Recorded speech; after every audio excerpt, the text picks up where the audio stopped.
ሰላም ዛሬ እዚህ ካልጋሪ ካናዳ የሜየርና የካውንስል ሲቲ ካውንስለር ምርጫ አለ እና ምርጫ ያደረጉ ናቸው። ስለምን ከትንሽ ደቂቃዎች በኋላ ይጀምራሉ። በዛ አጋጣሚ ስለ ካናዳ ሲቲዝንሺፕ ፈተና ልነግራችሁ ፈልጋለሁ። ካናዳ ሲቲዝንሺፕ ላይ የሚመጡ የማይቀሩ ጥያቄዎች እነግራችኋለሁ። ብዙ ከምርጫ ጋር የተገናኘ ነው። ስለዚህ ጥሩ ዜጋ ለመሆን ምንድነው the right of Canadian citizens ምንድነው ማለት መጣ ጥያቄ አለ።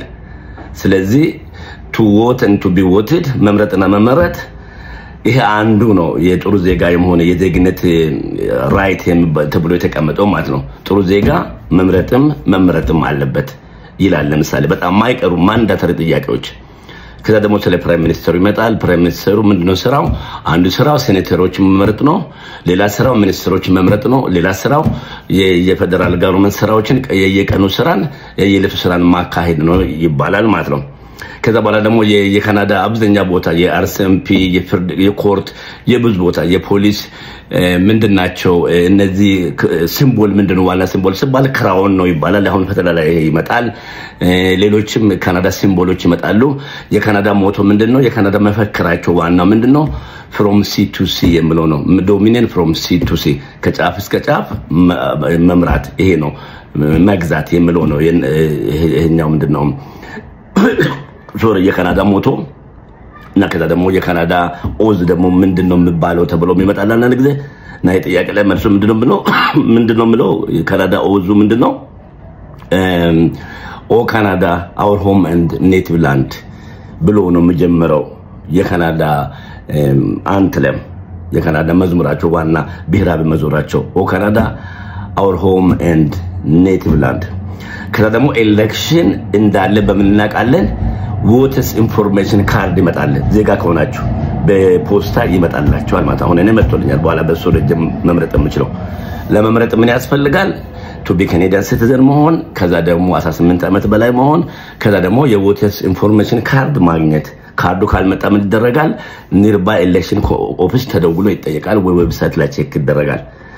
እና አንድ ብዙ ኤምፒ የሚያገኘው ገቨርንመንት ምን ይሆናል ለምለው ጥያቄ ደግሞ ገቨርንመንት ይሆናል።